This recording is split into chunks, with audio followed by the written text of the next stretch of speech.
Il est marqué dans la paracha de Be'alotecha, cette semaine, la paracha. Daber Hashem et Moshe a dit Hashem à Moshe en disant Daber el Aaron, parle à Aaron, va marteler et dis-lui Be'alotecha et Tanerot. Botavo, c'est lorsque tu feras monter les flammes, les Nerot. C'est lorsque tu allumeras les lumières. El Moul Pene Menorah, Yahiru Shiva Tanerot. El Moul, au centre de la place, de l'espace dans lequel se trouve la Menorah, Yahiru Shiva Tanerot éclaireront 7 lumières. Voilà. Moule, c'est-à-dire qu'on explique qu'en face, pourquoi? Parce qu'il y avait un miracle. Quand on allumait les nérotes, vous savez, il y avait 3 flammes de part et d'autre de la Menorah, et au centre, il y avait une flamme. Celle-ci, elle restait droite, mais les autres étaient inclinées dans le sens du moule, en face. Elles étaient inclinées, les flammes. Elles étaient orientées vers le centre. Ok? Donc il avait la mitzvah d'allumer les nérotes. La mitzvah d'allumer ces fameuses, la Menorah, c'est-à-dire le candélabre. Voilà la mitzvah qu'il avait. Rashi explique Lama nispera parachat Menorah et parachat Nissim. Rashi ramène le Midrash Rabbah qui pose la question de savoir pourquoi cette paracha, de Be'alotecha, elle a été précédée par la paracha de Nassau qui conclut par l'inauguration de l'autel qui est trouvé dans le Mishkan. Il y avait un autel. Et donc chaque Nassi, chaque chef de tribu a dû apporter un korban. On répète 12 fois la même chose. Et on nous dit, voilà, c'est comme ça que se conclut la paracha. Pourquoi on a juxtaposé cette paracha de Nassau, qui est la conclusion de la paracha de Nassau qui parle de l'inauguration du misbéar de l'autel, avec celle de la Menorah où on nous dit qu'Aaron il a dû allumer les nérodes. Il y a une logique de proximité entre les deux parachiotes, il faut comprendre pourquoi c'est comme ça. Alors Rachid, pourquoi on a juxtaposé ces deux parachiotes? Il dit, Aaron, Chanukot Anissim, lorsque Aaron il a constaté qu'on avait inauguré le misbéar, Chalshas Darto, il a eu de la peine. Shelo Aya Imahem, Bechanukah Lahu Velo Shifto. Il a eu de la peine parce qu'il a constaté qu'on n'avait pas appelé, ni lui à inaugurer. Chaque chef de tribu est venu, mais lui non. Les Kohanim n'ont pas été, lui n'a pas été invité en tant que Kohen Gadol, ni sa tribu n'a pas été Aaron à Kohen. Ni lui n'a été invité à venir participer à cette mitzvah, ni son chevet de sa tribu des Kohanim n'ont pas été invités non plus. Donc il a eu de la peine. Il a eu de la peine. Non, Moshe non plus n'a pas été invité. Non. Amalok Jbourou Chayecha Shecha de la Michelem. Il dit, je jure, dit Hachem, que ce que je te propose sera plus grand, Gadol, plus grand, que eux. Shatam m'a dit comme tu fais nérotes, parce que toi tu vas allumer et tu vas nettoyer les nérotes. Voilà, il faut que tu allumes la lumière. Voilà. Et cette mitzvah-là, pour moi, dit Hachem, elle est beaucoup plus importante que d'amener un korban, d'amener des kétorets sur le misbéar. Ça va? Donc il a dit, il a eu de la peine, donc c'est pour ça qu'on lui a proposé autre chose. Maintenant, moi, ce qui m'intéresse au départ, c'est de comprendre ce Rashi. D'abord, est-ce que ça se dit que Aaron il a eu de la peine, ça l'a peiné? Est-ce que c'est des choses qu'on raconte? Je sais pas moi. On avait qu'à nous dire, voilà, chaque chef de tribu il a amené un korban, un sacrifice, et eux ils ont amené, lui il a amené la Menorah, c'est tout. J'ai besoin de savoir pourquoi, ça vous intéresse de savoir pourquoi vous. Ça vous intéresse de savoir, oui il a eu de la peine, le pauvre et tout ça. Donc, pourquoi pas? Mais pourquoi faire? C'est intime, c'est personnel. Parce que ça va nous amener à autre chose. À quoi? C'est ça que je veux comprendre. À quoi ça sert de le dire? Si c'est dit, c'est qu'il y a une voilà. Bien sûr, mais la question est posée. À quoi ça sert? Moi, je me suis posé la question, mais je n'ai pas compris pourquoi on a besoin de nous raconter la vie de Aaron Cohen. Il a eu de la peine, le pauvre et tout. Donc, comme si c'était un enfant, il a eu de la peine. T'inquiète pas, on va donner à la Menorah. Mais c'est quand même un personnage important pour le misbéar. Comment? C'est quand même un personnage important. D'accord. Mais à quoi ça vous sert à vous? Ça vous sert à quoi? Comme quoi il a eu de la peine. Bah oui, ça sert à quoi? C'est un être humain. D'accord. Il a des sentiments. Donc j'avais cru que c'était un martien, en fait c'est pas un martien. D'accord. Il a des sentiments. Mais surtout que normalement on ne doit pas attendre de gratitude, on doit faire les choses. Bah bien sûr, donc à quoi ça sert de nous raconter ça? À part ça, c'est une chose intime, je sais pas s'il aurait aimé qu'on raconte ça. Et à part ça, et s'il n'avait pas eu de peine? Est-ce qu'on lui aurait donné la Menorah quand même ou pas?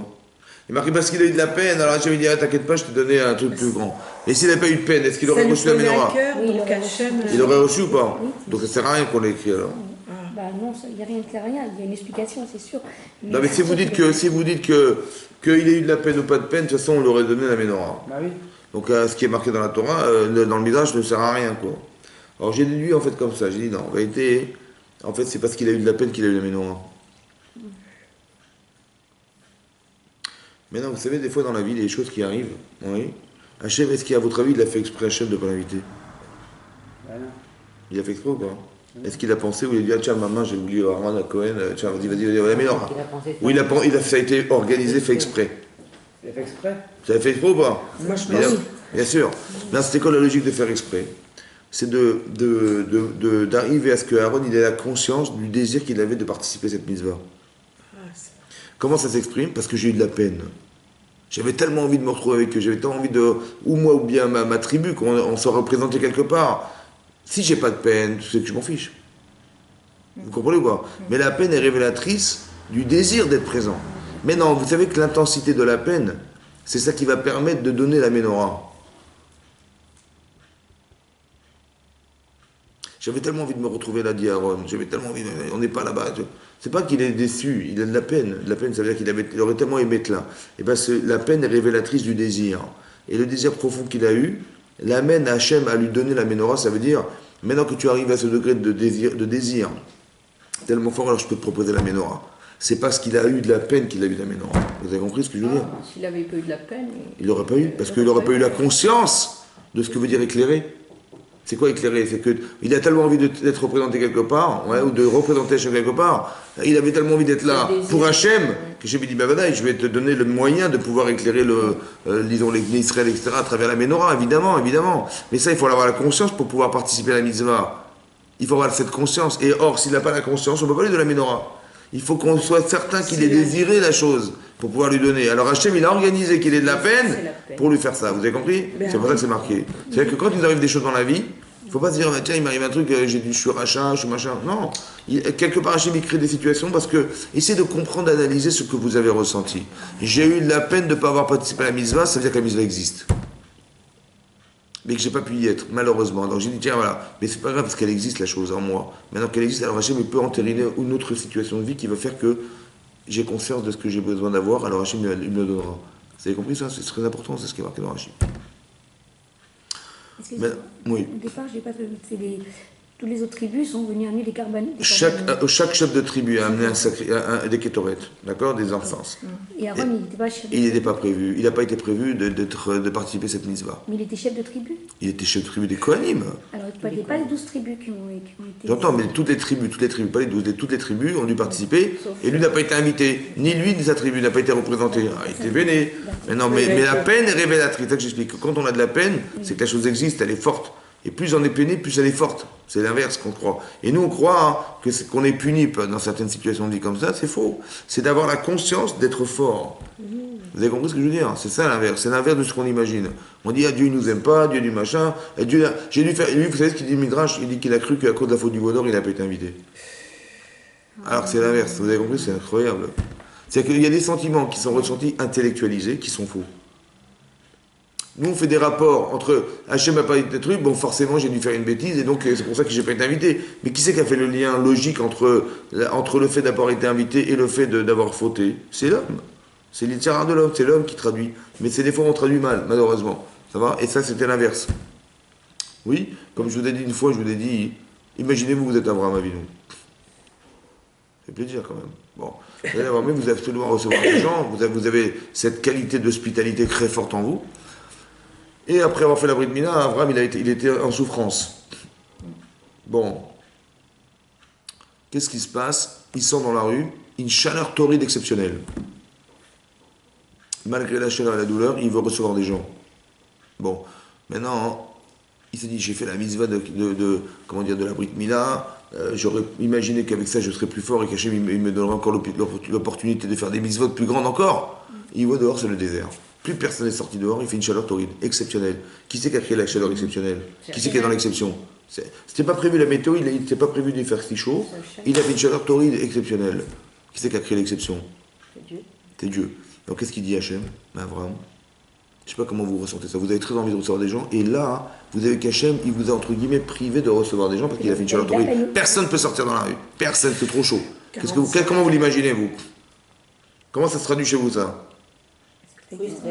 Hein, frustré. Donc, mais qu'est-ce que vous pensez? Vous pensez quoi? Que Il veut pas il veut pas mes mitzvot. Il veut pas de mes mitzvot, il veut pas de machin. Hachem, il m'a dit, écoute, reste chez toi. Oui, non. C'est vrai ou c'est faux? C'est vrai ou c'est faux? Oui, parce que c'est vrai ou c'est faux? Dites-moi. C'est vrai ou c'est faux? C'est faux. Pourquoi Hachem, il a fait ça? Rachid dit pourquoi? Pourquoi? Non, Rachid dit quoi? Parce que Rachid, il a estimé qu'Abraham était malade et qu'il fallait pas, surtout pas le déranger. Il était exempté de la mitzvah. Donc il fallait pas que les gens sortent, mais pour pas qu'ils sortent, Hachem il est obligé de faire un miracle. Après, on a envoyé 3 anges. Oui, mais Après, c'est une autre justement, question. Vous avez compris déjà Parce que- Rachid dit, pour ne pas déranger Abraham, Hachem il a fait ça. Ça veut dire que rien à voir avec ce qu'on pourrait croire. Mais Abraham, il n'a pas compris comme ça. Il n'a pas compris comme ça, d'où vous savez Parce que justement, ça lui a fait de la peine, justement. de lui Non, ça dire, c'est vous qui dites. Mais je veux dire, Rachid, C'est celui- Rachid dit qu'il a eu de la peine, vous avez raison. Mais il a dit, il a eu de la peine, mais pas qu'il a dit, ah, c'est sûrement Dieu qui n'a pas envie, donc je vais m'arrêter là. Non, vous avez compris, c'est faux. Ah oui, ah Ça veut oui. dire qu'il a été au bout de sa démarche. Mais il faut aussi comprendre que les sentiments que vous ressentez ne sont pas forcément justes. Parce qu'on les traduit dans l'émotionnel, ouais, comme on l'imagine, alors que c'est complètement faux. Partez du principe qu'Hachem, il n'est pas là pour vous embêter, ni pour vous empêcher, ni pour machin. Oui, qu'il n'est pas là ni pour vous punir, ni pour vous marquer, comment dire, un fer rouge qu'il n'est pas content, ça va, etc. Non, c'est qu'Hachem, il est logique. Donc, si Hachem a empêché Abraham de faire cette mise-là, c'est qu'il estimait que c'était pas bon pour lui. Maintenant, Abraham, il est au-dessus de ça, donc il va dépasser ça, donc Hachem est obligé d'envoyer des anges. Mais Abraham, Mais non. est-ce qu'il a vraiment pensé que c'était Hachem qui lui avait envoyé la grosse chaleur? Mais évidemment qu'il sait d'autres. hein. Mais il faut être Kofer Bachem pour croire le contraire. Alors, C'est quoi il aurait pu C'est y les avoir des aléas grosses de. chaleurs. Il a été contre Hachem quand il est Mexique, sorti voilà. pour Comment recevoir- Il a été contre Oui, Hachem quand c'est il Mais est c'était sorti plus fort que pour lui, non, parce qu'il a dit pour moi c'est ma mitzvah, je peux pas. C'était plus fort que lui. Mais non, vous avez dit pourquoi Hachem il a envoyé des anges. C'est ça votre question, oui. Il aurait pu envoyer. Satisfaire son. Et pourquoi il a envoyé des anges Il n'a pas envoyé quoi?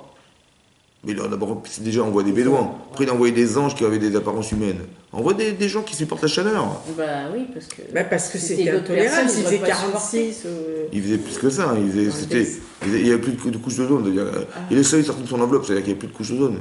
La couche d'ozone, elle filtre 45% Les du anges soleil. peuvent supporter, ils ont pris l'apparence humaine. C'est ça. Non Mais oui, c'est vrai. Mais j'ai pensé à un autre chose, écoutez-moi bien. C'est pas technique. C'est comme ça. Quand quelqu'un arrive au-delà de soi, est-ce que c'est normal ce qu'il a fait Abraham? Non. Non. Est-ce que c'est humain? Non plus. Non plus. Donc le désir de la mitzvah, il est tellement puissant chez lui que son corps ne le dérange plus. C'est-à-dire qu'il n'est pas préoccupé par son corps qui est blessé, mais il est en peine de ne pas recevoir des gens. Sa mitzvah, elle est plus forte que son corps. Il n'est plus un homme. Alors la réalité n'est plus humaine. C'est ça la réalité. Votre niveau de conception amène à une réalité qui est fonction de votre conception. Et bien il est comme un ange. C'est-à-dire qu'il est au-dessus de la nature. Alors Hachem est obligé d'envoyer des anges. C'est-à-dire que des fois vous vous dépassez dans la vie, c'est possible que la réalité ne soit pas celle que vous croyez. Mais on se surprend nous-mêmes que des fois, quand on a des forces. Oui, mais c'est Au-delà possible, de- exact de nature. Mais ça veut dire que vous êtes possible que la réalité change en fonction de vous. Quand en face de vous, vous croyez qu'il y a des anges, c'est pas des gens Ah, qui c'est des ça anges. le miracle. C'est pas un miracle, c'est une réalité en soi qu'on traduit par un miracle, parce que c'est extraordinaire. Mais c'est la réalité des choses. C'est-à-dire que quand vous vous dépassez, la réalité vous suit. Ouais. C'est magnifique. Mais c'est pour Mais ça des qu'on fait fois, court. des fois, Qu'on fait on va court. faire des c'est- choses. Hein Des fois, on va faire des choses. On essaie une fois, 2 fois, 3 fois, 4 fois, 10 fois, ça ne peut pas se faire. Je dis, bon, je ne veux pas, on baisse les bras. Alors que des Donc, fois, faut en pas vérité, il faut insister. insister. Voilà. Ouais, parce qu'Hachem, il aime l'insistance. Pourquoi il aime l'insistance? Il aime entendre nos prières. Et nos... Pas seulement ça, j'ai compris ce que vous dites, mais écoutez-moi bien. Il a envie que vous arriviez au bout de vous-même. C'est ça qu'il insiste. Il dit, elle est pas comme Rachel, elle n'a pas d'enfant. Donc elle va se plaindre auprès de son mari. Elle dit, mais si tu j'ai pas d'enfant, je suis morte. Donc elle lui dit, écoute, prie pour moi pour que, comme ton prix a prié pour sa femme, pour que j'en ai. Il a répondu, j'en ai déjà. Mais qu'est-ce qu'il a voulu dire a priori? Il a voulu dire, je n'arriverai jamais à atteindre ton niveau, toi qui n'en as pas. Donc je pourrai jamais prier comme toi. Donc je te renvoie sur ta prière. Toi, tu dois atteindre ce niveau. Il faut qu'elle atteigne un niveau qui va faire que Yosef va exister un jour. Yosef, c'est un enfant, c'est un jeune homme qui va se retrouver seul en Égypte et qui va être confronté à toute la pollution d'Égypte. Ouais. Il va rester fort malgré tout. Quel émouna il a dû avoir pour atteindre ce niveau-là? Il faut que sa mère elle atteigne ce niveau. Il ne pourra pas naître sinon. Ça va? C'est pour ça que je disais que Hachem, il a tant d'insistance parce qu'on doit arriver au bout de quelque chose qui doit atteindre une certaine conception. Et cette conception va donner naissance à Yosef. Elle va accoucher de Yosef. Vous comprenez ça? C'est pour ça qu'il ne faut pas lâcher. Quand vous êtes sûr de vous-même, vous êtes sûr de vous, ouais, il ne faut pas lâcher. Et si vous voyez vraiment que ça ne peut pas se faire, ouais, évidemment. Mais je veux dire qu'il y a des situations. On ne dit pas, bah, Dieu il n'est pas content, Dieu il n'est pas d'accord. C'est l'inverse en fait, c'est l'inverse. C'est qu'on n'a pas atteint peut-être la conviction qu'on devait atteindre pour le faire, c'est ça. Mais des fois, on insiste et il n'y a rien qui arrive. Après, il ne faut pas devenir folle non plus. Hein. C'est-à-dire, Est-ce qu'on est obligé de continuer Ouais, c'est ça. à insister ou Si vous- c'est si que Hachem vous- ne veut pas? Voilà, moi, c'est si vous sentez que c'est vital pour vous, c'est quelque chose d'évident, vital, c'est une mitzvah, il faut insister. Quand vous voyez que c'est quelque chose qui n'est pas forcément vital, il ne faut pas insister parce que des fois, Hachem ne donne pas. Il dit, bon, il faut absolument que je gagne de l'argent, le loto, les machins, il prie comme une malade. Je dis, des fois, c'est pas bon d'être riche. on n'est pas adapté à la richesse, on n'a pas ce Yetzer de la richesse, on ne le connaît pas. Maintenant, quand on est dedans, c'est là qu'on se rend compte que les gens, 80% des gens qui ont gagné l'auto, ils ont raté leur vie. Non, sans parler d'argent. Ça veut dire que, non, mais pour quand- expliquer, quand ce sont des choses vitales et mitzvot, il faut insister. Voilà. Mais quand ce n'est pas des choses vitales ou choses qui sont essentielles mais qui ne sont pas vitales, parce que c'est pas mitzvah et tout ça, il faut faire attention, parce que des fois, c'est pas pour nous. Maintenant, je disais donc, maintenant le Ramban, il pose une question. Il dit pourquoi il a eu de la peine, le Ramban, Nachman, il demande, il dit pourquoi il a eu de la peine pour cette mission parce qu'il n'a pas pu participer. Mais il y a plein de choses que Aaron Cohen faisait seul. Par exemple comment dire, les Kétorets, c'est lui qui les a portés. Celui qui faisait la Avoda de Yom Kippourim, lui et lui seul. Pourquoi ça l'a pas contenté, ça? Plus que le fait. Il a beau dire, ok, il n'a pas eu ça, il n'a pas eu ce privilège de participer. Mais lui, le seul homme au monde qui peut rentrer dans le Kodesh de Yom Kippour, c'est lui. Et pourquoi ça l'a pas contenté, ça l'a plus contenté. Il était en peine de ne pas avoir participé à un mitzvah du Misbéach. Comme ça, il demande la question. Oui. Alors, a priori, ça veut dire que d'allumer les nérotes, c'est plus important que le jour de Kippour. C'est déjà plus important que d'amener des kétorets déjà. Donc c'est même plus important que ça. Qu'est-ce que c'est plus important? Alors, le Midrash là, il pose une question. Le Midrash ramène ici. Et il dit que les Bnei Israël, lorsqu'on a dit à Aaron à Cohen d'allumer les nérotes, ils se sont posé la question, hein, mais à quoi ça sert de mettre de la lumière alors que tu es, toi, la lumière du monde? Bah, il fait jour, là, il fait jour. Oui, non. Donc est-ce que ça vous suffit ou pas? Ou il faut rajouter de la lumière encore? Ils n'ont pas compris à quoi ça servait d'allumer des nérotes. À quoi ça sert d'allumer, de faire de la lumière là qu'il y en a déjà? Ça sert à rien. Alors Hachem a répondu, il a dit comme ça. Je sais que vous êtes conscient que pendant 40 ans, dans le désert, j'ai allumé de la lumière dans le désert pendant la nuit. Il y avait une colonne de nuée le jour et une colonne de feu la nuit, qui éclairait en permanence, pendant 40 ans. Et je sais que ça vous a servi et que vous vous sentez redevable. Alors je vous demande de vous soulager en allumant pour moi de la lumière. Pour vous soulager de la conscience que vous avez, de vous sentir redevable, de ne pas pouvoir rendre ce que vous avez reçu. Et là-bas, le Midrash dit un exemple, il dit comme ça. C'est comme, imaginez-vous un aveugle qui s'est garé dans la rue. Bon, il a perdu sa route, il est perdu. Et là-bas, le Midrash raconte que il y a un voyant qui le voit embarrassé. Donc il dit, voilà, monsieur, qu'est-ce qui se passe? Il dit, ben, je me suis perdu, je ne sais pas où je vais. Il dit, mais vous allez où? Il dit, ben, je vais rentrer chez moi. Je dis, bon, et où vous habitez? J'habite à tel endroit. Donc il dit, je vous accompagne. Il le prend par la main, ils avancent. Et il arrive à la maison. Et arrivé là-bas, il dit, ben, on va rentrer ensemble. Donc il dit, ok. Donc l'aveugle, il ouvre la porte. Et le voyant dit au non-voyant, ben, allumez la lumière. Il dit, je comprends, mais attendez, c'est vous qui m'avez accompagné jusque-là. Vous voyez, c'est vous qui voyez, vous me demandez, mais appuyez vous-même sur l'interrupteur. Il dit, non, parce que je sais que tu te sens redevable. Parce que comment tu vas rendre ce que je t'ai fait? Il dit, au moins, rends quelque chose, allume la lumière, rends quelque chose. Hachem, il a cette conscience, ça va, que on se sent redevable en permanence. Alors il dit, bah, participez aussi quelque part à ce que je fais pour pouvoir vous soulager de ne pas avoir besoin complètement de ce que je vous donne. Comme c'est qu'on était prisonnier d'une notion. Laquelle notion? C'est la reconnaissance du bien. Il faut qu'elle nous serve, mais pas qu'elle nous desserve. Quelqu'un qui se sent redevable, ouais, il ne sait pas comment rendre. Ça le dessert. Mais quelque part, hein, Hachem, il dit, ben, c'est pas grave, tu vas donner un petit peu de ce que tu peux faire. Et ça va contenter ta conscience. Un petit peu, moi j'ai expliqué avec cette notion, j'ai expliqué pourquoi il y a une mitzvah de kibboud avem. Pourquoi on a une mitzvah de respecter son père et sa mère. Vous savez pourquoi? La reconnaissance de leurs bienfaits. Très bien. Maintenant, vous existez grâce à vos parents. Comment vous allez rendre ça? Le cadeau qu'est la vie, tout ce que vous avez pu vivre, tout ce que vous allez vivre et tout ce que vous vivrez dans le monde futur, c'est grâce à eux. Comment on va rendre une chose pareille? Alors Hachem a dit qu'en vérité, ça devrait tellement peser sur nous, tellement peser, que ça nous paralyse en fait. On dit, ah, de toute façon, je ne pourrai jamais rendre. D'accord? Donc c'est un blocage, ça bloque? Oui ou non? Alors Hachem dit, bah fais qui vous avez même. Ils ont besoin de ça, répond à leurs besoins. C'est rien, en vérité, c'est rien par rapport à ce qu'ils ont donné, c'est vrai. Mais quelque part, je sais que je participe parce que mes parents ont besoin, parce que je leur dois tellement. C'est une manière de soulager la conscience. Que la mitzvah ne doit pas être paralysante. Elle doit pouvoir se libérer. Hachem il dit, bah fais ça. Mais de quelque part, il faut partir du principe qu'on est d'abord reconnaissant. Parce que pour avoir de la peine de ne pas pouvoir rendre, il faut reconnaître qu'on a reçu quelque chose. Pas de dire, bah oui, c'est normal, de toute façon, et heureusement que je suis là parce qu'ils n'auraient jamais été parents, etc. Ça, vous avez compris, on peut toujours se trouver des arguments pour se soulager autrement. On dit non, accepte que tu dois tout à tes parents. Accepte, tu dois tout à Hachem. Hachem sans lumière, comment tu aurais fait? Mais non, allume les nérotes. Pourquoi? Parce que c'est ça, a priori, Hachem, il n'y a pas besoin de cette lumière. Mais c'est pour toi. Pour toi. Que tu dises, moi, je participe à la lumière du monde, quelque part. C'est important. Oui. Et aussi, le Midrash continue et dit, il dit, faites-le, pourquoi? Comme ça, je montrerai au monde que vous allez éclairer aussi le Boré Olam. Ça veut dire que vous allez aussi mettre de la lumière là, vous allez éclairer entre guillemets ce qu'Hachem a fait pour vous. C'est important qu'il y ait une reconnaissance qu'Hachem il a besoin de montrer au monde entier que Israël il a été élu et c'est lui qui va éclairer le monde et pas vous. C'est important aussi. Donc il a dit faites-le aussi pour cette raison. Mais qu'est-ce que je veux dire par là? C'est que le principe de Hakadatov, on a besoin de construire en nous, et c'est fondamental, la reconnaissance du bien. Très très important. On apprend d'un Midrash, il y a un Midrash Rabbah qui dit que lorsqu'on a voulu vendre Yosef, il y a marqué là-bas hein, que Réhouven, Vaishma Réhouven, il a entendu Réhouven, Vayatzileu miyadam, Vaishma Réhouven, il a entendu Réhouven, et il a sauvé Yosef des mains de ses frères. Ils ont voulu finalement, ils ont voulu le tuer, ils ont dit non, on va pas le tuer, on va le mettre dans un puits, Hachem décidera. Il avait prétexté ça pour pouvoir le récupérer le soir. Mais non, Vaishma, il a entendu Réhouven, il l'a sauvé, il a entendu quoi? Alors Midrash pose la question, qu'est-ce qu'il a entendu? Il a entendu le rêve. Le rêve qu'avait fait Yosef. Qu'est-ce qu'il est arrivé Yosef? Il est arrivé de 11 étoiles, de la lune et du soleil qui se procèdent devant lui. C'est quoi la lune et le soleil? Ça représente quoi? Ses parents. Les parents. Et les étoiles? Ses frères. Combien d'étoiles? 11. Ils étaient combien de frères? 12. Donc tout était présent. Il y avait lui et tous les frères qui se procèdent devant lui, les étoiles.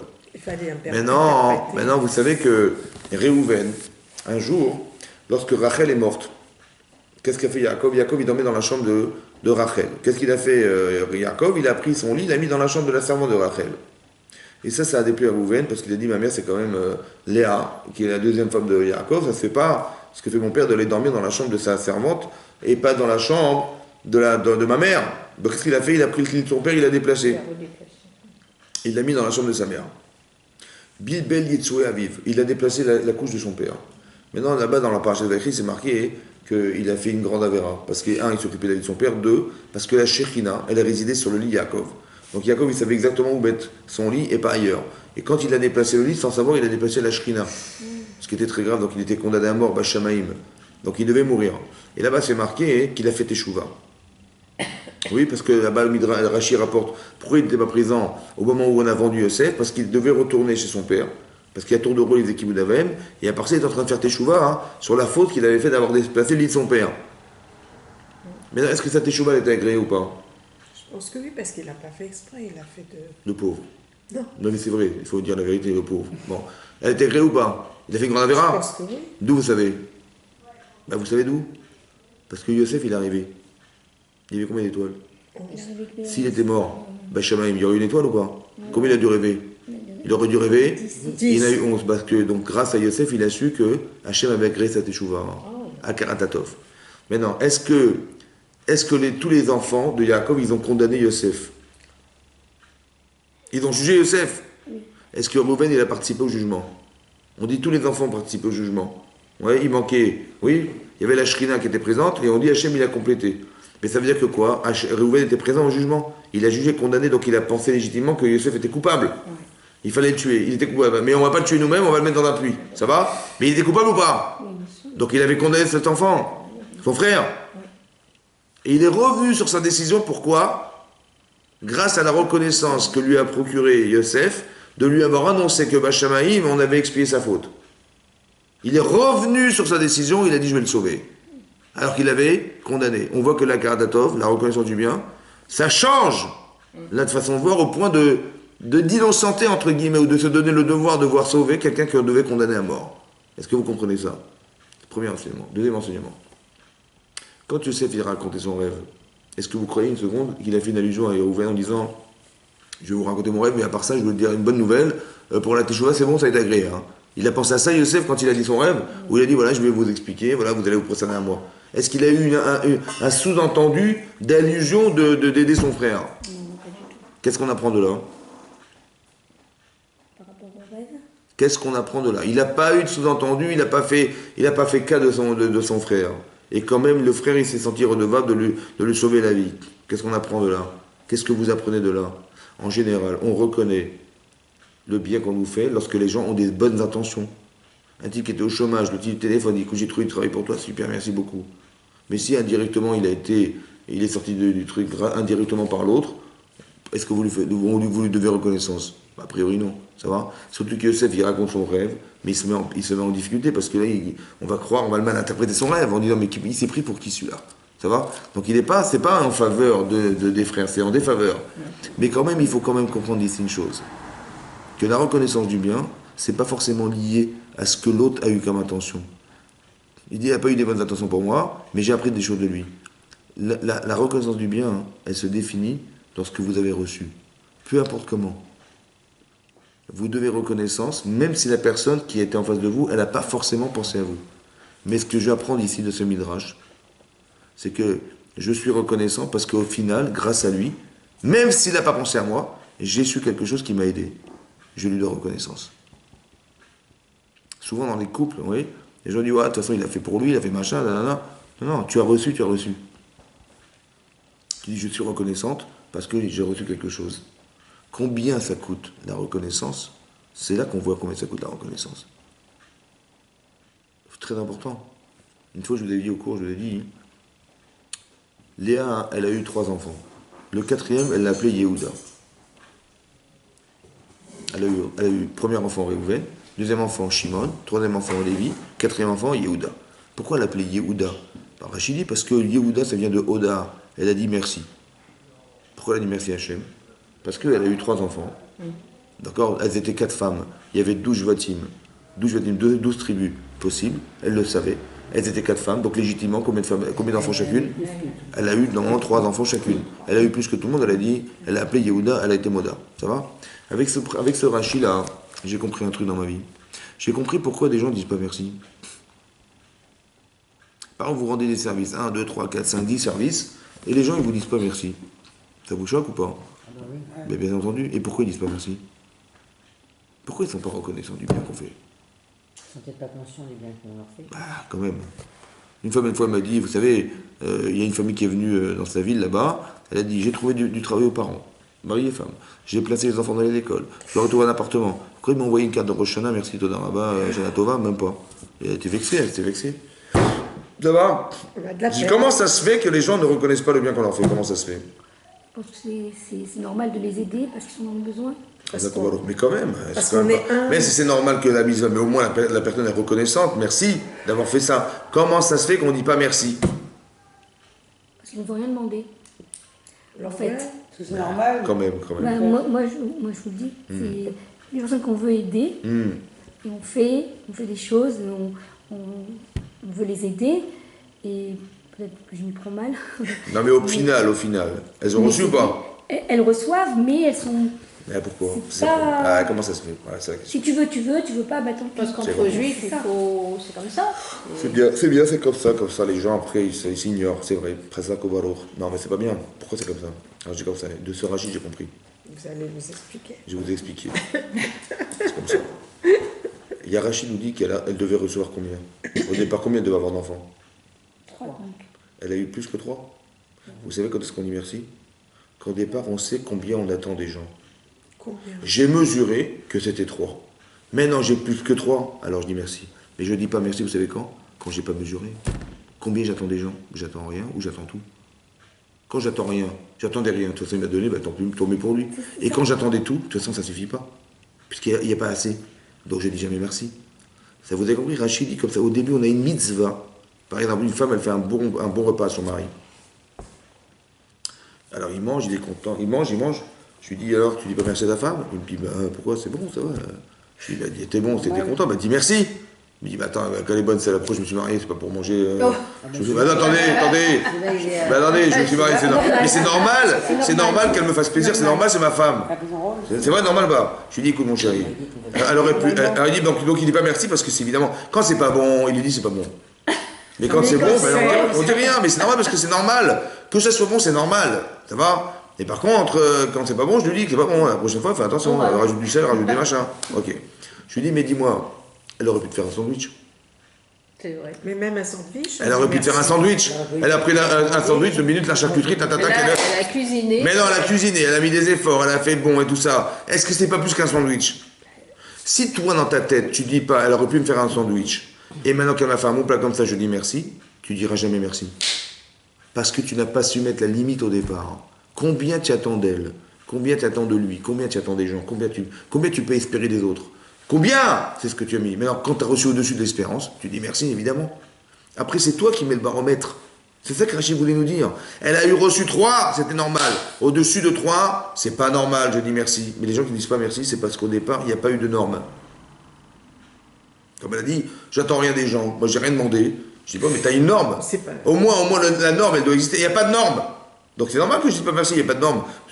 C'est moi qui lui ai rendu service. Elle a fait une grâce à moi, c'est encore pire à l'inverse. Vous avez compris ce qui se passe? C'est-à-dire qu'il faut mettre des normes pour dire merci, pour être Meker Torah. Combien tu attends? Mais pourquoi? Mais comment ça se passe? Il faut comprendre qu'on dit merci dès l'instant où on a mesuré combien on attend des autres.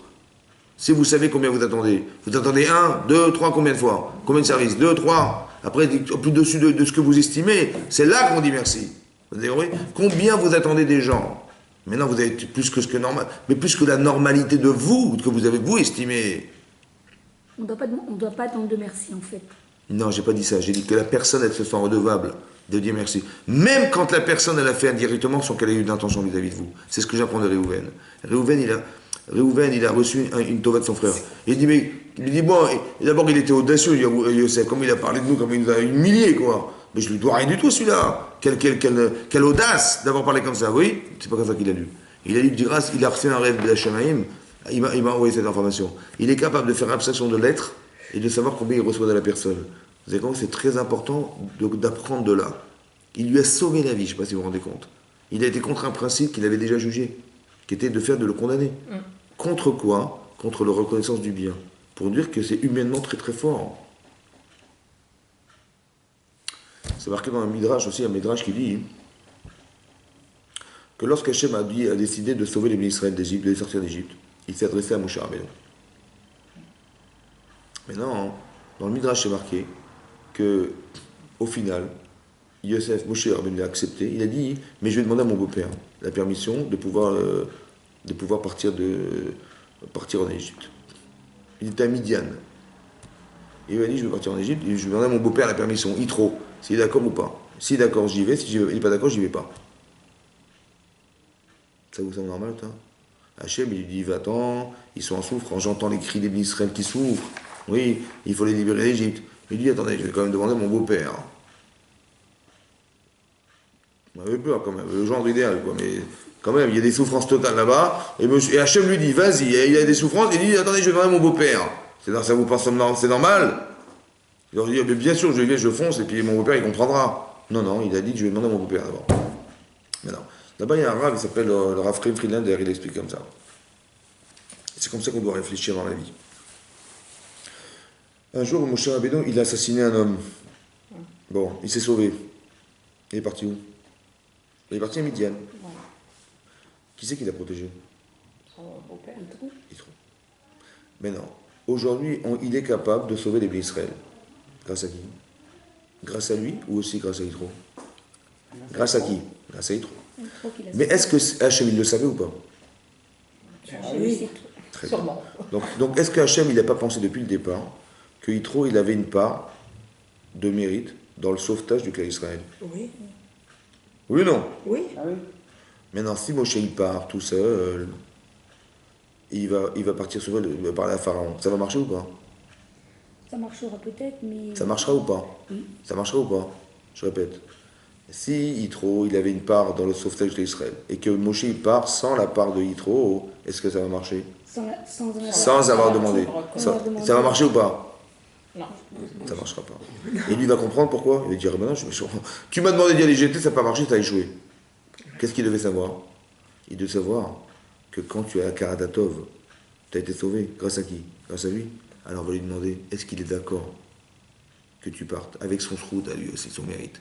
Et si tu l'associes, alors ça marchera. Et si tu l'associes pas, par égoïsme, ça ne marchera pas. Moshe, Hachem il insiste, vas-y, une semaine de discuter. Mais attention, hein, il faut que tu saches reconnaître d'où tu viens. Ça veut dire que si tout ce que tu es devenu, c'est grâce à ton beau-père, c'est lui le vecteur essentiel de ta vie, alors il faut lui avoir reconnaissance. Et si tu pars sans, ça ne m'intéresse pas. Tu peux rester chez toi. Ça ne marchera pas. La reconnaissance du bien. Ça veut dire qu'il faut réfléchir toujours la reconnaissance du bien. Par exemple, c'est marqué dans la Torah hein, que quand Moshe s'est sauvé d'Égypte, il est parti à Midian. Qu'est-ce qu'il a rencontré là-bas? Les filles de Yitro, qui étaient en danger. Les bergers voulaient les violenter, et lui, il est venu, il est intervenu, il les a sauvés. Ouais, vous connaissez ce passage. Qu'est-ce qu'elles ont dit les filles de Yitro à leur père? Elles ont dit Ish Mitzri Itzilanu. Un homme égyptien nous a sauvés. Ça veut dire quoi? Le pshat pachout, ça veut dire qu'elles ont pris Moshe Rabbeinu pour un égyptien, il devait être habillé comme un égyptien. Elles ont dit voilà, elles ont dit à leur père, un égyptien nous a sauvé la vie. C'est ça qui est marqué dans le midrash. Ça c'est le pshat, le sens littéral. Le midrash il dit non, il y a une autre façon de comprendre. Le midrash Rabbah, il dit comme ça. Quand elles sont venues, elles ont dit merci à Moshe Rabbeinu de les avoir sauvés. Il leur a dit ne me remerciez pas à moi, remerciez l'Égyptien que j'ai tué. Parce que si je ne l'avais pas tué, je ne serais jamais parti. Et si je ne suis pas parti, je serais Ish Mitzri, c'est un homme égyptien. C'est pas Moshe Rabbeinu. C'est l'Égyptien qui a été assassiné par Moshe Rabbeinu qui nous a sauvé la vie. C'est-à-dire qu'il est en train de leur dire, vous avez compris, il faut toujours être Mekir Tova de la source. C'est pas, en vérité, bien sûr que vous me devez reconnaissance. Mais l'origine de mon arrivée là, elle ne dépend pas de moi. Elle dépendait de l'Égyptien que j'ai tué. C'est aussi grâce à lui que je suis là. Remerciez-le. Ish Mitzri, le Midrash dit comme ça, il dit, le Midrash, il a un exemple, il dit, imaginez-vous quelqu'un, il s'est fait mordre par un scorpion. Bon, il avait du venin dans la jambe. Et donc il a essayé d'extraire le venin, il a paru cette jambe, il a dit il faut que je nettoie cette plaie, il a couru vers une source d'eau. Il arrive à la source d'eau, il voit l'enfant se noyer. Il plonge dans l'eau, il récupère l'enfant, il le sauve de la mort. Et l'enfant dit mais comment je peux vous remercier? Il dit ne me remercie pas, remercie le scorpion qui m'a piqué. Ça veut dire que vous avez compris que la karatatov, jusqu'où ça va? Il faut remonter. Mais le premier rapport à la chose, pas le premier... Le dernier rapport à la chose, qu'est-ce qui a permis d'accéder à la chose? C'est à ça qu'on doit reconnaissance. Bien sûr. Très important que la reconnaissance. Il faut apprendre à reconnaître les choses. La Oda'a, c'est de reconnaître le bien qu'on nous fait. C'est une valeur fondamentale qui remet tout en cause dans sa vie. Très important de remettre en cause des choses. Par exemple, une fois je vous avais dit, c'est marqué dans la Megillat Esther, oui, qui est à Omer Davar, quelqu'un qui dit une chose au nom de celui qui lui a appris, à Omer Davar Beshem Omro, quelqu'un qui lui a dit, Mevi Geoula Laolam, il amènera la délivrance dans le monde. Et vous avez appris quelque chose, il dit tiens, telle personne m'a appris ça, je te dis, voilà, je t'apprends quelque chose, voilà, de la personne qui m'a enseigné cette chose. On doit dire au nom des gens. Et ça amène la Géoula. D'où on apprend, parce qu'il y a marqué va Tomer Esther, elle a dit Esther à Malka, au nom de Mordechai, que deux personnes complotaient pour tuer le roi. Biktan Vateresh, qui étaient deux eunuques du roi, ils ont comploté pour assassiner le roi. Et qu'est-ce qui s'est passé? Mordechai était présent, il comprenait le langage de ces gens-là, parce qu'ils croyaient qu'ils ne comprenaient pas ce qu'ils disaient, ils parlaient en turc, je ne sais pas quoi, donc ils croyaient qu'ils ne comprenaient pas.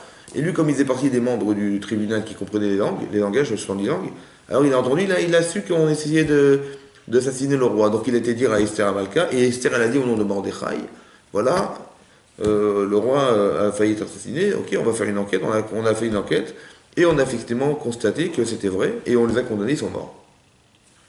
Donc Mordechai, il a sauvé la vie du roi, Achashverosh. Maintenant, un jour, Achashverosh, il ne trouvait pas le sommeil. Et on frappe à sa porte. Et juste avant, on lui annonce que dans le livre des chroniques, on lui lit, parce qu'il ne trouvait pas le sommeil, donc on lui a demandé, on lui a lu, qu'un jour, un homme lui a sauvé la vie, il s'appelle Mordechai. Il dit, qu'est-ce qu'on lui a fait comme bien pour remercier de m'avoir sauvé la vie? Il dit, on n'y a rien fait. Et qui c'est qui frappe à la porte? À la même seconde où on lui annonce que Mordechai lui a sauvé la vie, Aman, il vient, il va annoncer à Achashverosh qu'il veut prendre Aman, Mordechai. À la même seconde, il entend de la bouche de ses scribes que dans le livre des chroniques, on annonce que Mordechai lui a sauvé la vie, et à la même seconde, Aman, il vient lui annoncer qu'il veut prendre Mordechai, l'homme qui lui a sauvé la vie. Imaginez-vous, elle n'avait pas dit au nom de Mordechai, elle avait dit, Esther a dit, voilà, moi je vais me bien avec le roi, on ne sait jamais, je lui ai dit, voilà, vous voulez vous assassiner, elle n'avait pas mentionné Mordechai. Qu'est-ce qui serait passé? Il aurait été assassiné, il aurait été pendu, et finalement l'histoire de Purim serait arrêtée là. Et heureusement qu'elle a dit au nom de Mordechai, ça a amené la Géoula dans le monde. Elle a été reconnaissante et honnête de dire au nom de Mordechai. Maintenant là-bas, le Maharal de Prague, il pose une question. Le Maharal, il demande, il dit, la Maharal dit que c'est un principe. Il faut dire au nom des autres. Ça amène la Géoula dans le monde. Bon, à l'époque, ça s'est bien tombé, parce qu'effectivement, elle a dit au nom de Mordechai, c'est bien tombé, et ça nous a sauvés.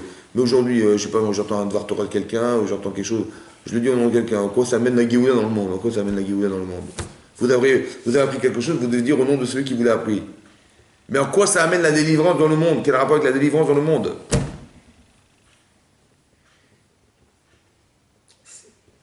Délivrance. Alors le Baran il explique comme ça.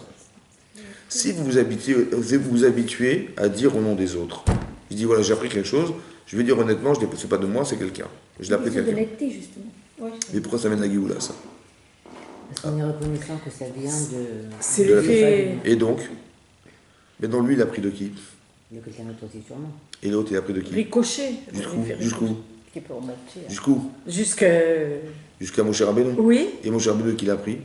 Pas de voir. La chaîne, tu dis. Vous savez ce qu'on est en train de faire? c'est beau. Quand vous arrivez à avoir cette gymnastique d'amener à l'origine, vous allez arriver. C'est qui l'origine? Hachem. C'est Hachem. Après, il y aura la Géoula. Si on arrivait tous à comprendre que c'était Hachem au départ, on aurait la Géoula dans le monde. C'est ça, quand je dis en mon nom, j'ai coupé la chaîne. Donc j'arriverai jamais à Hachem.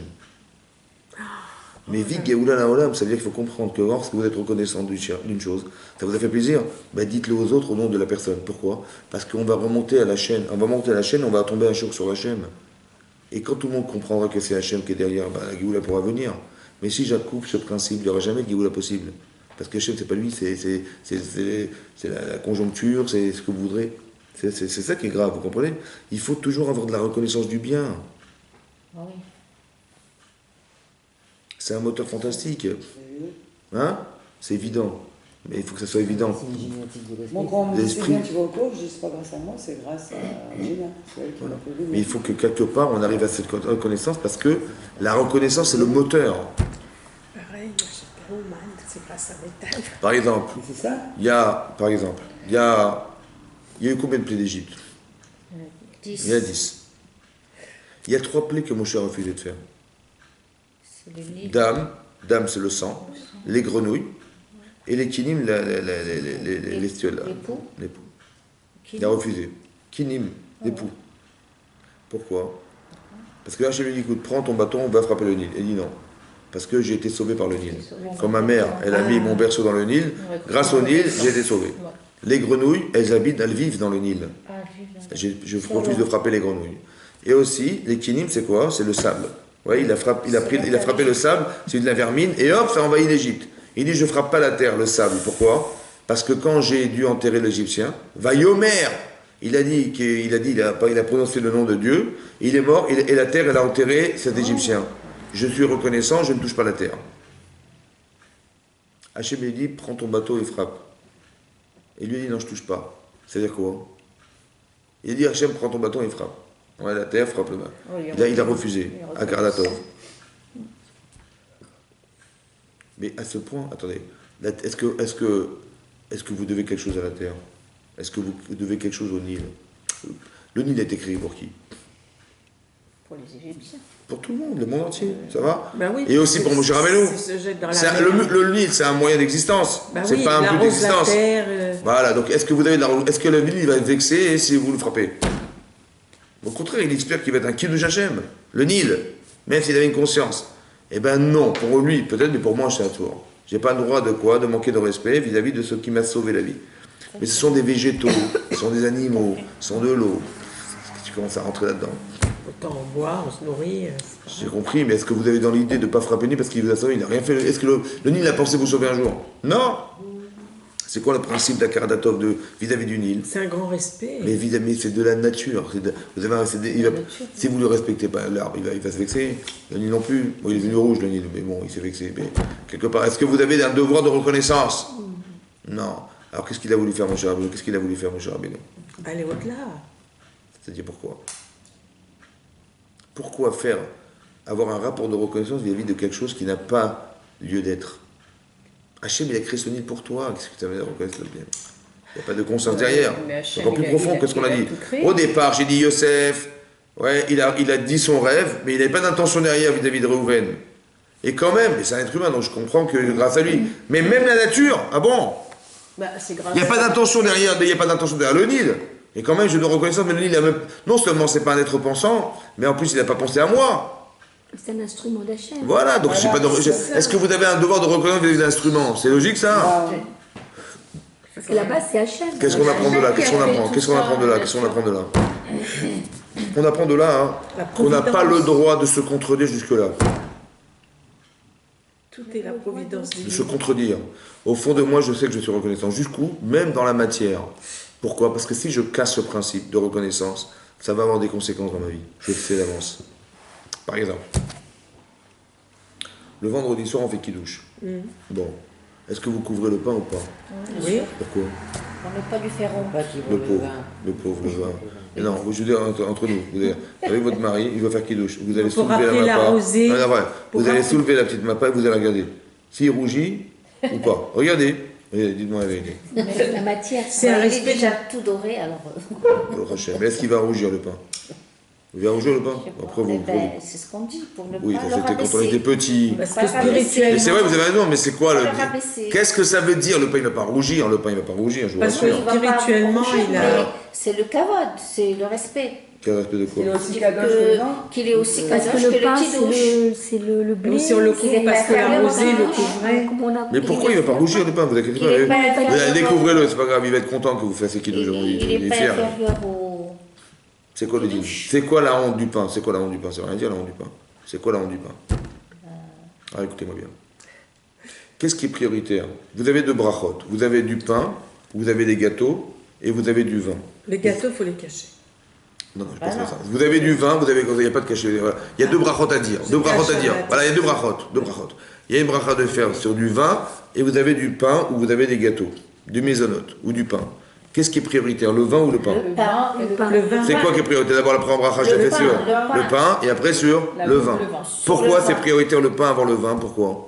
C'est quoi la logique? C'est matière première qui rassasie. Parce que- Qui rassasie. Parce que vous vivez par le pain On vit par le- et vous rassasie. prenez du plaisir par du vin. Qu'est-ce qui est prioritaire? Votre vie ou votre plaisir? Bah, la vie. La vie. Donc c'est normal que la priorité soit Le pain. le pain. Mais non. Est-ce que je peux faire? Est-ce que je peux manger sans kidouche? Ben non, Ben, Donc je suis obligé de faire le kidouche avant de manger. manger. Mais le problème, c'est que je vais mettre boire du vin avant d'avoir mangé du pain. C'est un problème ou pas? Oui, puisque c'est pas la priorité. C'est pas la priorité. Vous savez quoi? Pour ne pas contredire cette priorité, je cache le pain. La honte du pain, c'est la honte de moi. Je devrais avoir honte de boire du vin avant de manger du pain. Pourquoi? Parce que depuis quand dans ma vie, je mets en priorité mon plaisir avant de me nourrir. Donc, pour ne pas me contredire, je ne vois pas ce que je cache, et je le cache. Pour ne pas vivre une contradiction. Parce que si je vis une contradiction, demain il va exploiter cette contradiction. Ah, tu vois bien que tu bois du vin, donc il va m'amener à penser qu'on peut penser à jouir de la vie sans avoir été dans la priorité de la vie. C'est pas normal. Pour ne pas contredire ce principe dans ma tête et dans mon cerveau, alors je cache le pain. Je suis reconnaissant Mais du dans le vin, désert, ils mais étaient- pas du pain. ils étaient Pas à contrario du pain. Alors je ne veux pas contredire ce principe. Alors je vais cacher le pain pour ne pas voir. Parce que je suis obligé de mettre du vin avant. Je suis obligé. Ça va? Pour faire le Pourquoi kidouche. obligé? C'est un Parce que le commandement. kidouche, Mekadesh Shabbat, ça se fait dans la joie. Mais je ne peux pas sanctifier le Shabbat. Je ne peux pas faire Motzilech Haminaret sur la Seouda du Shabbat s'il n'y a pas de Shabbat. Donc je suis obligé de séparer ce jour. Mais je ne peux pas le séparer sans vin. Alors, comment je vais faire? Je suis obligé de cacher le pain. Et c'est encore une fois un principe. Toute chose qui vous contredit amène à une contradiction intérieure. Et cette contradiction va animer chez vous la contradiction. On risque d'avoir un comportement contradictoire. À sourd. Vous avez compris? C'est pareil. Je ne peux pas à la fois, je vais sauver Klal Israël et je ne reconnais pas que tout ce que j'ai, je le dois à Yitro. Je ne peux pas savoir qu'il m'a sauvé sa vie sans savoir que l'origine de mon sauvetage, il vient d'un homme qui s'appelle Amitzri. Mais c'est un rachat, qu'est-ce qu'il n'a rien dans la tête celui-là? Qu'est-ce que tu reconnais? Peu importe, c'est pas pire que de l'eau. Mais non, c'est pas pour lui en vérité que je le fais, c'est pour moi. Vous avez compris, c'est pas pour l'eau que mon cher Rabbi il s'est empêché de le frapper, c'est pas pour l'eau, il n'y a rien de problème, c'est pour lui, pour ne pas contredire deux images. Une image que tu te vois sauver ta vie par le Nil, et d'un côté tu frappes le Nil, c'est contradictoire. Cette contradiction, elle dérange, parce qu'elle va animer des contradictions demain. Même à ce niveau-là. La reconnaissance du bien, ça permet d'être cohérente. Ça permet de voir les choses de façon cohérente. Parce que je sais d'où je viens, je sais ce que je dois. Et d'animer, et de renier cette reconnaissance, ça enlève la géoula, je ne sais pas si vous vous rendez compte. Hein. Que si Rouven n'avait pas été reconnaissant, peut-être qu'on aurait tué Yosef. La Karadatov. Le bien, le fait qu'il ait essayé de sauver son frère, ça a peut-être amené de la cohérence chez Yehuda qui a dit on va pas le tuer, on va le fait qu'il ait eu de la peine de le mettre dans un puits, l'autre il crie, on va le tuer. Mais ça a amené à des conséquences.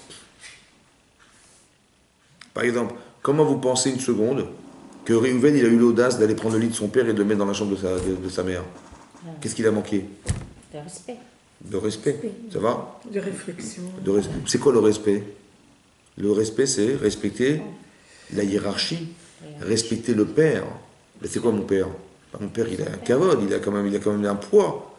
Est-ce que la reconnaissance du père, c'est pas la plus grande kavod que je peux lui faire? Bien sûr. Donc il a manqué de respect, il a manqué de reconnaissance du bien, peut-être au départ. Comment moi je vais oser faire m'occuper de la vie de mon père? Vous avez compris? Et comment je vais oser faire une chose sans le consulter, comme si qu'il était même pas... J'ai même pas besoin de lui demander, c'est sûr qu'il s'est trompé. Voilà, exactement. C'est un désaveu, ça. Ah oui. Oui, non. Elle dit, bah, tu sais ce que tu vas faire? Tu vas faire Kiboud Avaim. Pourquoi Rachid Abba nous l'explique? Il était au moment où il a demandé son frère, il est en train de respecter son père. Parce que c'est ça qui lui a manqué. Autant que de faire teshuva pour sa faute. Maintenant que mon père a une place, comment je vais oser faire un truc comme ça? Je fais teshuva auprès d'Hachem, je suis sincère. C'est ça qui construit psychologiquement la personne. C'est logique. Vous comprenez ce que je veux dire? C'est logique que là, il avait manqué de kavod de son père, donc il va animer ce rapport pour éviter de recommencer. Vous savez ce qui se passe en général, ils ont dit ouais, j'ai fait une avéra, je regrette. Et alors? Qui me dit que demain tu vas pas recommencer? La avéra, elle est psychologique. Mais il m'a manqué quelque chose pour être en faute. Il m'a manqué, je suis en manque, c'est pour ça que j'ai fauté. Il faut que je comble le manque pour ne pas fauter, c'est évidemment comme ça. Donc si Réhouven, il a pris les de son père, il a déplacé, c'est qu'au départ, il y a un manque de reconnaissance de son père. Évidemment. Parce que de quel droit il s'est pris? Dans sa tête, il dit, mais je peux me permettre parce que mon père, il ne vaut pas grand-chose. Vous comprenez? C'est pour ça que je me permets de faire ça, au détriment de la volonté de son père. Je peux me permettre de ne pas le consulter parce que mon père, il ne vaut pas grand-chose. Je vous dis entre guillemets grossièrement pour vous expliquer que le manque, il est là, le manque. Pas dire, ah, j'aurais pas dû prendre le lit de ma mère, de mon père, j'ai pas le lit. Mais non, c'est pas le lit le problème. Le problème, c'est ton père. Comment tu as osé de le déplacer de ton père? Il y a un manque de reconnaissance. Et la reconnaissance fait qu'au moins il y a le questionnement. Au moins j'ai la question, comment je vais faire? Ou bien je ne le ferai jamais, parce que j'ai trop de reconnaissance. Ou bien je vais lui demander parce que j'ai une question. Mais jamais je me permettrai. Vous comprenez? C'est ça le problème de la reconnaissance. Dans les couples, il y a ce problème. Dans les enfants, il y a ce problème. Il y a des gens qui exploitent, malheureusement, ce droit de reconnaissance pour dire à leurs enfants, tu fais ce que je te dis. Parce que tu me dois reconnaissance. À l'inverse. Et après vous vous étonnez que les enfants ils fuguent. Ben pourquoi? Parce que c'est comme ça. Et tu écoutes ton père, écoutes ta mère, écoutes ton machin. Tu as un devoir de... On exploite, on use de la reconnaissance pour imposer ce qu'on a besoin alors que ça tue des enfants. Ça doit venir de l'autre côté. Mais bien sûr, on doit proposer à ce qu'un enfant il soit reconnaissant. Jamais d'imposer. Vous avez compris? On use d'un droit, ce qui est interdit. Et en voulant sauver Yosef, il a fait teshuva. Comment? Réhouven. Ben oui, parce qu'il a vu, il a entendu le rêve, il a entendu qu'il y avait 11 étoiles, et donc ça veut dire que Bachamaïm, il est vivant, alors qu'il avait fait une faute qui le condamnait, d'avoir déplacé de son père. Il a appris de par le rêve de son frère que Milachamaïm, il était vivant. Son étoile, elle brille dans le ciel. C'est-à-dire qu'il était vivant, il a eu une reconnaissance vis-à-vis de son frère. Et ça, c'est très important de le développer, ça, la reconnaissance du bien. C'est très important d'arriver à alimenter chez nous cette faculté à pouvoir voir toujours le bien des gens, autant que je suis reconnaissante de ce que je vis, parce que, ouais, vous avez compris, en général, on a du mal à conjuguer en tant que parents deux notions qui sont contradictoires. D'un côté, on a un devoir d'éduquer nos enfants, et d'un côté, on sait qu'on doit aussi permettre à nos enfants de nous respecter pour avoir le sens du respect des autres. Et on est confronté entre ces deux-là. Mon enfant doit me respecter, et moi je dois l'éduquer, je dois apprendre à vivre, ça va? Et ça se mélange. Et on a du mal à gérer cette tension qui est à la fois contradictoire de devoir être des parents volontaires, et d'un côté que l'autre me respecte. Parce que j'ai trop peur d'être trop gentil, il ne va pas me respecter, et trop peur d'être trop dur, et je vais fabriquer un voyou, je ne sais pas. C'est très dur de mesurer la bonne mesure. Mais c'est ça qui nous incombe, d'arriver à ce qu'on soit respecté par nos enfants, autant que ça soit équilibrant. C'est-à-dire qu'on arrive à faire que les personnes après elles sortiront, on est des vrais pères pour ces enfants. Moi j'ai dit ça va très loin, c'est pourquoi? Parce que quand on est des mauvais parents, je dis bah c'est pas grave, le gosse il n'a pas compris, il n'a pas ma chance, il insiste, il ne comprend rien. Le problème c'est quand on est des mauvais parents, oui, on n'est pas un bon père ou une vraie mère pour ses enfants, ça va créer une carence évidemment, mais pas seulement familiale ou sociale. Que si le père n'est pas un bon père, on dit d'Hachem Avinu. C'est quoi Avinu? Mais est-ce qu'Hachem c'est votre papa? Notre père. Notre père. C'est notre modèle. Les enfants, c'est pareil. Mais est-ce que c'est mon père? C'est pas, il faut dire, c'est mon Dieu. Et mon père, c'est rabaissant. Dieu dit Avinu Malkenu. C'est notre Dieu, c'est notre roi. Mais il n'est pas, c'est pas mon père. Je le connais, mon père, c'est pas lui, mon père. On dit bien qu'on est les enfants de Hachem. Mais c'est quoi? Tu as compris? Mais est-ce qu'on est ses enfants? Vraiment? On est ses Non. enfants. On est les enfants dans la notion d'enfant. On est mon Hachem, son père, dans la notion de père. Maintenant, imaginez-vous, mon père, c'est un mauvais père. Qu'est-ce qui renvoie On mon va père? avoir une drôle d'image de... Il n'y a pas de père. Je ne pourrais pas dire Avinu. C'est un problème. Hein. C'est-à-dire que la responsabilité qu'on a de parents, c'est de faire que nos enfants ils pourront basculer sur Hachem. Parce qu'Hachem, c'est mon père. Mais si je suis un mauvais père, il n'y a pas de notion de père, donc Hachem, il ne sera jamais son père. Évidemment, c'est comme ça. Parce que toutes les notions que vous construisez sur Terre, elles vous permettent de comprendre du spirituel. Évidemment, c'est comme ça. Alors si on n'arrive pas à le faire physiquement, ça ne pourra pas se conceptualiser spirituellement. Impossible. Avinu Malkenu. Ça va? Mais non.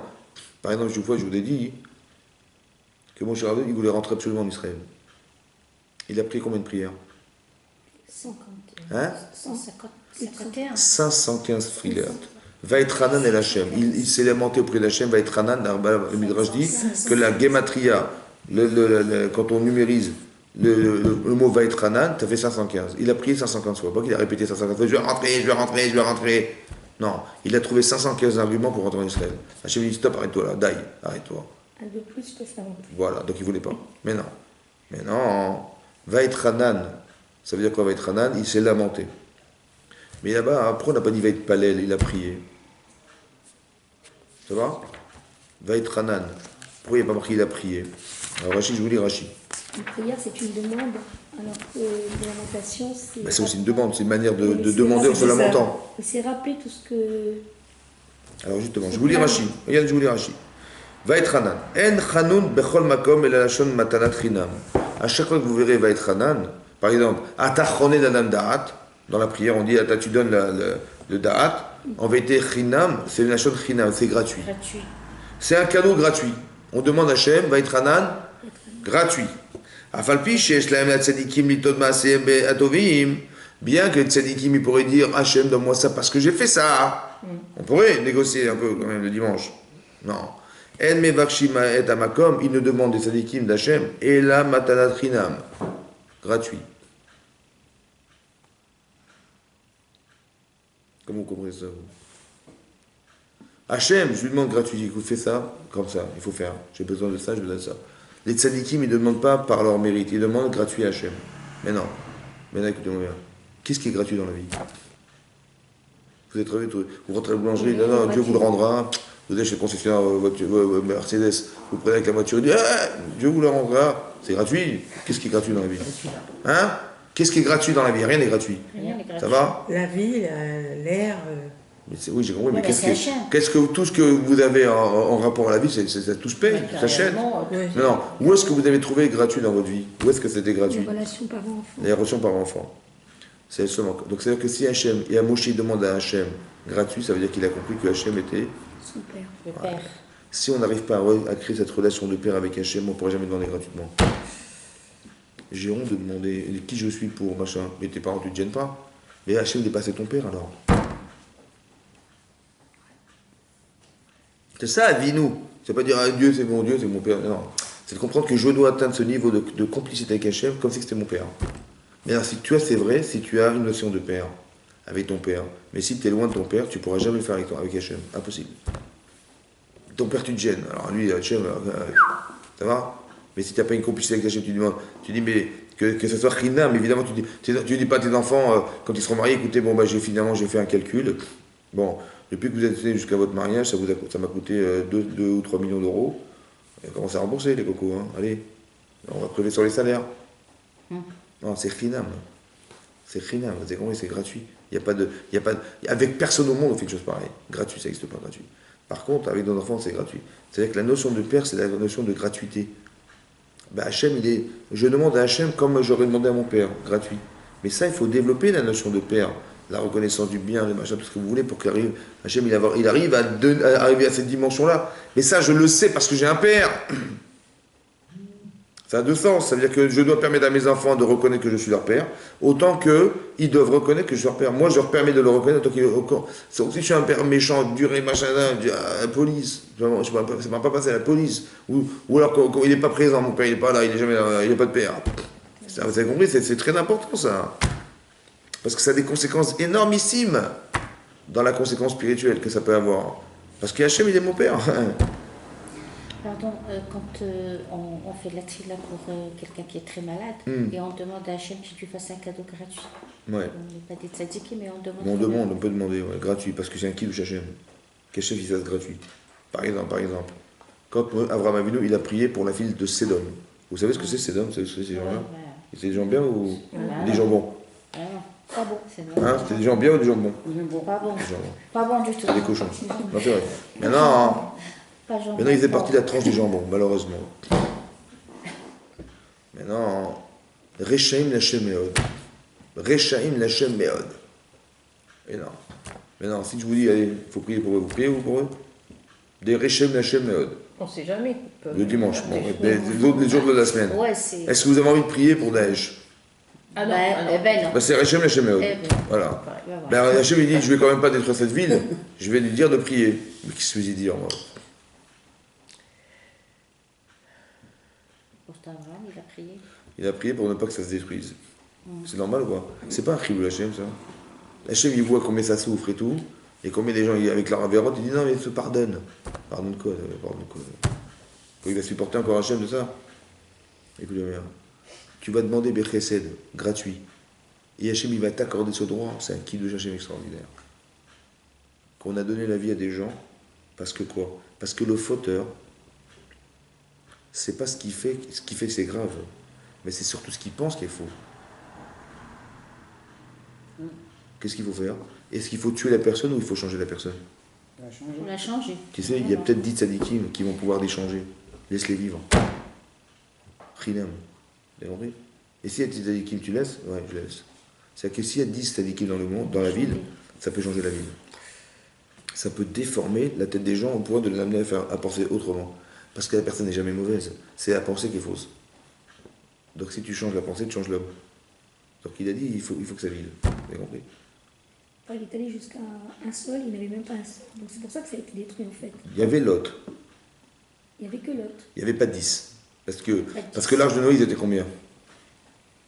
Il y avait les filles J'étais 8. Il y avait 4 couples. il y avait 3 enfants, leur femme, et Noach et sa femme. Ils étaient 8, ça n'a pas marché. Donc Noach, il a déduit de là, dit Rashi, qu'avec Hachem en plus, ça faisait 9, ça n'a pas marché. Il faut au moins 10. Parce que la force d'influence, c'est 10. Quand vous voyez, il n'y a pas grand monde, on n'en tient pas compte. Mais quand il y a 10 personnes quelque part, ça dit, ah ben il y a 10 personnes, qu'est-ce qu'ils font là-bas et qu'est-ce qui se passe? Non mais déjà, votre réflexe à vous, c'est de considérer que ça existe. Alors ça vous intéresse d'aller voir. Et là, vous êtes tombé sur l'influence. Mais moins que 10, ça n'influence personne. Parce que mignonne, quoi. C'est-à-dire, Ouais, mais c'est la notion du et minyan. quand c'est des femmes aussi, par exemple, pour un cours. Oui, bien sûr, parce que le fait que même 2 personnes qui tuent à Torah, il y a une shrina. Mais quelque part, je veux dire que il y a la shrina et l'influence de la shrina. Il faut au moins 10 pour pouvoir rayonner autour de soi. Qu'on parle de ce qui se passe là-bas. Mais moins que 10, ça ne marche pas. Vous avez compris? Parce que là, il y avait le monde entier qui était en péril, et il y avait 8 personnes dans l'arche de Noé qui parlaient aux gens et tout, et ça ne va pas marcher. C'est que la force d'influence n'est pas assez grande. Donc il faut avoir du charisme, un Abraham Avinu qu'à lui tout seul, il vaut tout le monde entier. Mais sinon, un homme, mais cette force d'influence. C'est pour ça que je reviens au cours pour expliquer que Hachem, il a dit à toi, il a dit, je t'ai donné les nérotes. Et pour moi, c'est plus grand que tout le reste. Parce que quand tu vas allumer les nérotes, tu vas éclairer le monde. Mais d'éclairer le monde, ça veut dire quoi? Ça veut dire que tu vas amener à penser que tu dis, mais la lumière, elle ne sert à rien puisque déjà tu éclaires le monde. Hachem dit, mais je sais que vous êtes reconnaissant que je vous éclaire tous les jours. Alors rendre un petit peu de ce que je vous donne, ça va vous soulager. Allez-y, Bechavod. C'est-à-dire qu'il faut d'abord avoir une grande reconnaissance d'Hachem pour pouvoir faire que c'est ça qu'on va faire. On va lui rendre un peu ce qu'il nous donne, un peu la monnaie de ce qu'il nous donne. Ça sera que de la monnaie, hein, je vous rassure. Mais quelque part, ça nous soulage d'avoir fait quelque chose. C'est ça qu'Hachem voulait, qu'on soit rassuré, qu'on peut aussi exister aussi. Pas qu'on soit accablé ou écrasé par le fait d'être reconnaissant permanent. Mais la reconnaissance, ça a un double effet. Un, je dois être reconnaissant, mais pas m'écraser sous la reconnaissance. Au moins ne plus jamais plus exister parce que je ne pourrai jamais rendre. Non, j'ai mis dit non, c'est pas grave. Quand tu vois dans cette situation, tu donnes un petit peu, ça suffira. Comme le non-voyant, ouais, qui va devoir allumer la lumière au voyant alors que l'autre il voit. Vous avez compris? Non, c'est une manière de soulager la personne. Parce que la reconnaissance du bien, ça doit être une chose qui doit être vitale chez la personne. Obligatoire. On a de la peine de ne pas pouvoir rendre. C'est bien, c'est bien. Ça veut dire que vous êtes construite. Parce que Si vous avez honte, de vous avoir honte. Et si vous avez de la peine de ne pas faire, c'est que vous êtes construite. Parce qu'on vit, on Ça veut dire que voudrait rendre, Oui, ben c'est bien, on c'est n'a pas bien. possible de le rendre. Voilà. Mais vous n'êtes pas en train de vous justifier, mais en train de vous dire non, il n'y a pas de justifier, je dois faire. Ben ça, c'est la preuve que vous avez quelque chose en vous. C'est ça. Razak ou Bravo. Merci. La mitzvah de donner les Shabbat, c'est